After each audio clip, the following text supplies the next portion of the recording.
ఏ దినం ఉండదు. మళ్ళీ అడుగుతున్నాను, ఎవ్రీడే మన బైబిల్ స్టడీ ఎలా ఉంది? ఏమైనా ఇంప్రూవ్ అయిందా?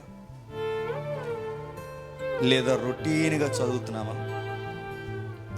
లేదా అసలు చదవడమే మానేసాం? ఎప్పుడో మాట ఇచ్చాం దేవునికి, దేవ ఈ ఏడాది ఎలా అయినా బైబిల్ పూర్తి చేస్తాను. ఆ మాట ఇంకా అలాగా డిసెంబర్ 31 దగ్గర ఉందా? లేదా ఆ ప్రశ్న నువ్వే మర్చిపోయావా? లేదా అసలు చదివేవాడివి కొన్ని నెలలు చదివి అలా తగ్గుముఖం పట్టేసిందా? లేదా చదువుదాంలే అని ఒక నిర్లక్ష్యం వచ్చింది?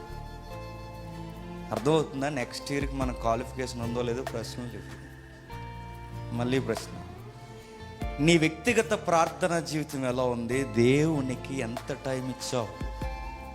రెండవది, నీ అనుదిన వాక్య ధ్యానం ఎలా ఉంది? చదువుతున్నావా? చదువుతానని మాట ఇచ్చావా? లేదా రొటీన్గా చదువుతున్నావా? ఇది 5-6 సంవత్సరాలు ఈ ఏడాది నడిచినట్టు కూడా గత ఏడాది నడిచినట్టు ఈ ఏడాది నడిచింది. అందుకే దీనికి రిఫరెన్స్ కోట్ చేస్తే కీర్తనలో ఉంటుంది కదండి, మనకు తెలిసింది, నీ ధర్మశాస్త్రాన్ని నేను దివారాత్రులు ధ్యానించాలని. దివారాత్రులు కాకపోయినా కనీసం కొన్ని రాత్రులు అయిన ఏడాది నీకు ఉన్నాయా? లేకపోతే అలా మొబైల్ స్టేటస్లు, ఫేస్బుక్ స్టేటస్లు, షార్టింగ్లు చేసుకుంటూ ఈ 2023ని అలా టాటా చెప్పేస్తాను? సీరియస్గానే అడుగుతున్నాను, మీకు మనసు ఉంటే ఈ ప్రశ్న నిజంగా మీకు పని చేస్తే గుండె బరువు ఎక్కువ. ఈ ప్రశ్న నేను ప్రిపేర్ చేస్తున్నప్పుడు కొన్ని ప్రశ్నల దగ్గర నాకు నిద్ర రాదు, నిజంగా చెప్తాను. మూడో ప్రశ్న చెప్తాను, ఈ ఏడాదిలో నీ హృదయం ఎలా పనిచేసింది? అలాగే ఉందా? ఏమైనా మార్చుకుంది? ఈ హృదయానికి ఒక స్టేట్మెంట్ ఉంది బైబిల్, ఘోరమైన వ్యాధి కలదు. ఇది ఎలా పనిచేసింది? రకరకాల వ్యాధులకు గురైందా? లేదా పర్లేదులే అని కావలసిన విషయాలు మెల్లమెల్లగా ఏమని హృదయం అలవాటు చేసుకుంటా? బరువెక్కిన హృదయంతో దేవుని దగ్గరకు వచ్చి, తండ్రి పలుమార్లు నేను ఓడిపోయానని నీ హృదయానుసారంగా ఎప్పుడైనా మాట్లాడాను? అసలు నీ హృదయం ఈ సంవత్సరం ఎలా పనిచేస్తుంది? ఏమన్నా కొత్త లాజిక్లు ఏమైనా ఎదుగుతున్నావా? ఈ హృదయంతో నువ్వేమైనా టైఅప్ అయ్యి, ఇలా కాదు ఇలా చేద్దాం, నెక్స్ట్ ఇయర్కి మన బడ్జెట్ లెక్కలు ఇలా మారుద్దాం అని ఏమన్నా అనుకుంటున్నా? మీకు ఎలా ఉన్నా తెలియదు కానీ ప్రశ్నలు అన్నది చాలా పొడిసాయి. పాస్టర్ గారు అడిగినవి ఇప్పుడు పాతి నాకు నచ్చిన అవే రాసుకుని వచ్చాను. మళ్ళీ మీకు ఏమైనా జ్ఞాపకం ఉంటే ఒప్పుకోండి. చివరిలో 4, దేవునితో నీ సంబంధం 2023లో ఎలా ఉంది? అలాగే ఉంది. మళ్ళీ అడుగుతున్నాను ప్రశ్న, దేవునితో నీ సంబంధం ఎలా ఉంది 2023? పోనీ ఇతరుల సంబంధాల కోసం దేవుని సంబంధాన్ని ఏమన్నా కొంచెం నెగ్లెక్ట్ చేసావా? చేస్తుంటే మీ పిచ్చి పనులు. ఇక చాలామంది ఎగ్గొట్టారు చూసారా? ఎందుకు మానేసి ఉంటారు? కొంతమంది ముగ్గులు కొనుక్కోవడానికి మానేసి, కొంతమంది మరి ఏవో ప్రోగ్రామ్స్ ఉంటాయి కదండి ఈ ఎండింగ్లో. అంటే నేను అడుగుతున్నాను, నువ్వు ఏ బంధాల కొరకు ఈ ఏడాదిలో దేవుని సంబంధాన్ని నిర్లక్ష్యం చేశావు? నాకు చెప్పొద్దు.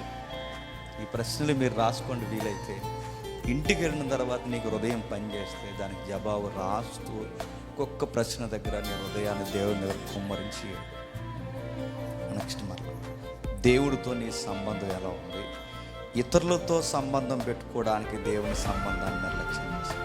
పైగా అప్పుడప్పుడు దేవుని దగ్గరకు వచ్చి హాయ్ అన్నట్టు వెళ్ళిపోయి, అప్పుడప్పుడు వస్తాం కదండి, అప్పుడప్పుడు అలా వచ్చి వెళ్ళిపోయి. 5వ ప్రశ్న, ఇది కొంతమందికి వర్తిస్తుంది, కొంతమందికి వర్తించదు. నీ భర్తను, నీ భార్యను ఈ ఏడాదిలో ఎలా ట్రీట్ చేసి? ఫ్యామిలీస్ చాలా ఇంపార్టెంట్ ప్రశ్న. ఒకవేళ మీకు ఫ్యామిలీ లేకపోతే మీరు యవనస్తులకి మీ పేరెంట్స్తో నువ్వు ఎలా బిహేవ్ చేస్తావు,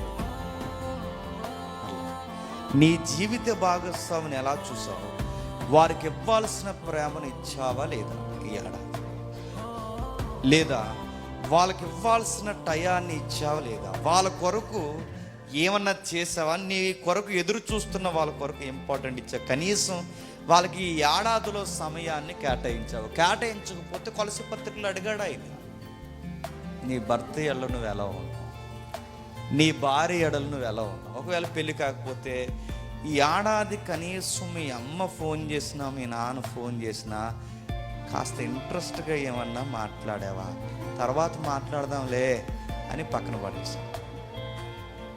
వాళ్ళతో ఏమన్నా టైం కేటాయించావని అడుగుతా. వాళ్ళ కొరకే ప్రత్యేకించి ఒక డే ఎంపిక చేసుకుని ఈ టైం మస్ట్ ఖచ్చితంగా వాళ్ళతో నేను ఉండాలి అని నువ్వు నిర్ణయించు. అసలు నీకంటే నేను లెక్కలేదు. ఏదో ప్రశ్నలు ముందుకెళ్ళిపోతున్నాయి, మరి ఎంతమందికి అర్థమవుతుంది. 6వది, పిల్లల విషయంలో ఏమైనా నీకు పట్టింది. ఇది పుట్టేహేర్లే అలా ఎదుగుతారు అనుకుని కాంప్లైన్, హార్లిక్స్, సెర్లాక్స్ ఇలాంటివి ఇచ్చేసి జాగ్రత్తగా మమా అనిపిస్తుంది, మమా సోపులతో. నీ పిల్లల విషయంలో నీ కేరింగ్ ఏంటి? పిల్లల్ని పెంచడం అంటే టయానికి కావలసిన ఫుడ్ పెట్టడం కాదు. పిల్లల్ని పెంచడం అంటే బైబిల్ కోసం చేస్తుంది, ప్రభు యొక్క శిక్షలోను బోధలోను ఈ ఏడాది ఏమన్నా వాళ్ళు ట్రైనప్ చేయడానికి ప్రిపేర్ చేశాను.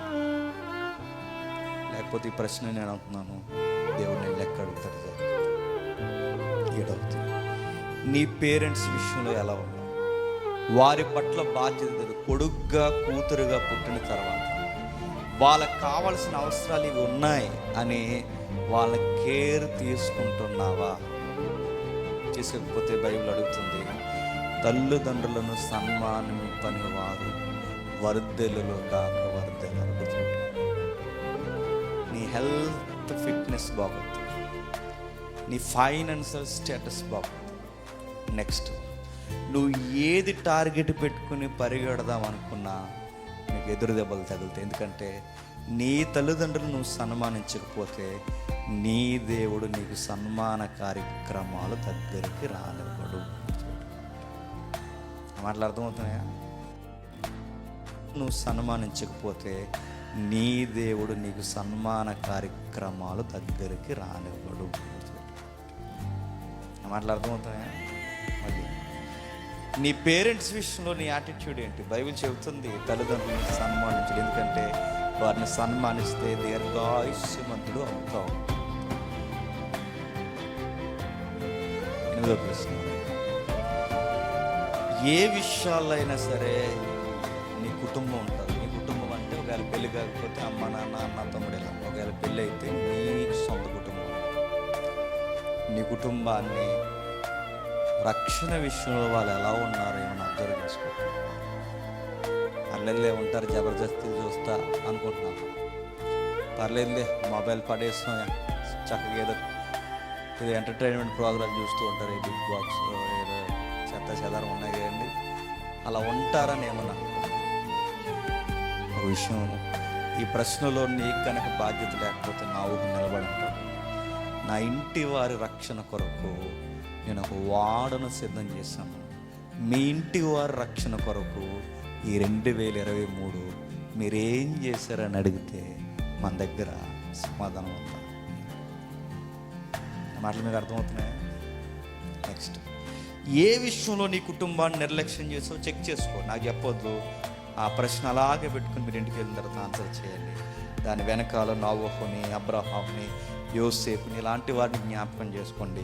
వాళ్ళ కుటుంబం కొరకు వాళ్ళు ఎంతో ఆతృత పడ్డారో రక్షణ విషయంలో గమనించండి. 9, ఇతరులతో నీ సంబంధాలు ఈ 2023 ఏమన్నా మెరుగయ్యాయి, లేకపోతే అలాగే గొడవలు ఉన్నాయి. నీ నైబర్స్తో ఎలా ఉంది, నీ కొలీగ్స్తో ఎలా ఉంది. అన్నిటికన్నా ముఖ్యంగా బిలీవర్స్ కనుక మన తోటి విశ్వాసులతో మనం ఎలా ఉంటాం? 22లో ఉన్నట్టు ఉన్నాం. ఎలా ఉన్నాం అడుగుతాం. ఆ ముఖం చిన్నబుచ్చుకోవడం, లేనిపోని తాపాలకు వెళ్ళిపోవడం, ఏదో తెలియని ఆ వైరాగ్యంలో బతకడం. కనీసం విశ్వాసుల జీవితంలో ఒకవేళ వాళ్ళతో ఎలా ఉంటున్నావంటే, మీ ఆత్మీయ జీవితం ఎలా ఉందని కనీసం వాళ్ళని ఏమన్నా ఎప్పుడన్నా అడిగావా? లేకపోతే ఆత్మీయంగా నువ్వే బాగాలేనందుకు వాళ్ళని పట్టించుకోవడం మానేసి. చర్చికి వస్తుందన్నది ఇంపార్టెంట్ కాదు, నీ పొరుగు వారితో నువ్వు ఎలా ఉంటున్నావు అన్నది ఇంపార్టెంట్. ఈ ప్రాబ్లం వీళ్ళు ఫేస్ చేస్తున్నారు, ఎట్లా అయినా సరే అవసరం విషయంలో ఎంతకంత మనం సహాయం చేయాలని అనుకొని చెయ్యాలన్న మనసు వచ్చి చెయ్యి వెనక్కి తీసేశాను. ఆ మాట మీకు అర్థమవుతుందా? ఇవి రొటీన్గా జరిగే లైఫ్లో జరిగే కార్యక్రమాలు. నేను అడుగుతున్నాను, ఈ పరిస్థితులు ఒకవేళ ఇలా చేయకపోతే యాకోబు పత్రికలో ఎలా అంటాడు, ఇతరులు రోగులై ఉన్నప్పుడు మీరు చూడడానికి వెళ్ళాలి. సంఘ పెద్దలుగా మిమ్మల్ని నియమించినప్పుడు ఆ రోగికి స్వస్థత కలగాలని మేము ప్రార్థించడానికి వెళ్ళాలి. ఇతరులు ఆత్మీయంగా లేనప్పుడు వాళ్ళ ఆత్మీయ స్థితి బాగుండాలని ఒకరిని అగ్నిలో నుండి లాగున్నట్టు ఏమన్నా లాగా. ఏమీ చేయకపోతే యాకోబు పత్రిక ముందు పెట్టి 23లో ఏం చేసేవాడిని, నీకు 24 ఇవ్వాలి చెప్పని అడిగితే నీ దగ్గర ఆన్సర్ లేదు ప్రభా, వాకిట్లో ముగ్గు వేసాం, ₹10 ముగ్గు మాకు ఇచ్చేయంటే ముగ్గులో కలిపేస్తాడు. గుర్తుపెట్టు,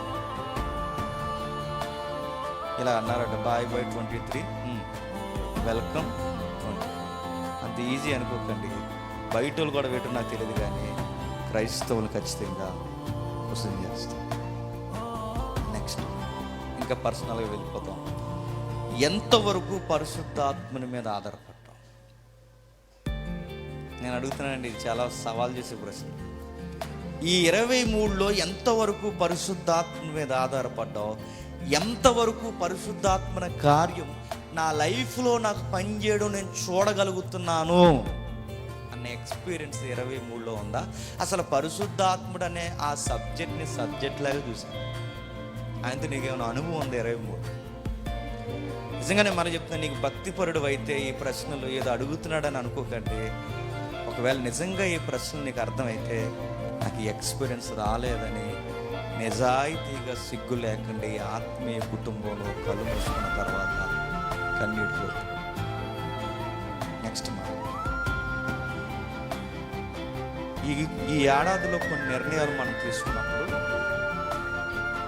ఆ నిర్ణయాలు ఎవడో పక్కనోడు సలహా ఇచ్చాడనో, ఎదిరింటోడు సలహా ఇచ్చాడనో, వీడు మన మాటకి బాగా ఏదోలా మంచి అనుకూలంగా సమాధానం చెప్తాడని వాళ్ళ సలహాల మీద ఆధారపడి నిర్ణయాలు తీసుకున్నావా?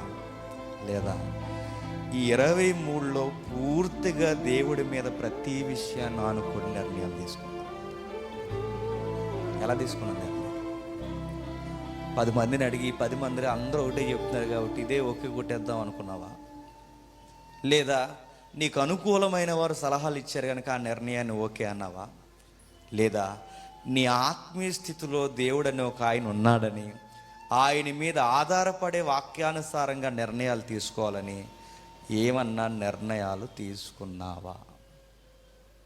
తీసుకోకపోతే నేను చెప్తున్నాను, ప్రస్తుతానికి ఆ నిర్ణయాలు నేనేం అనవేమో, కానీ ఆ నిర్ణయాలు ఎఫెక్ట్ ఎలా ఉంటుందో బహుశా 24లో చూస్తావేమో. జాగ్రత్త.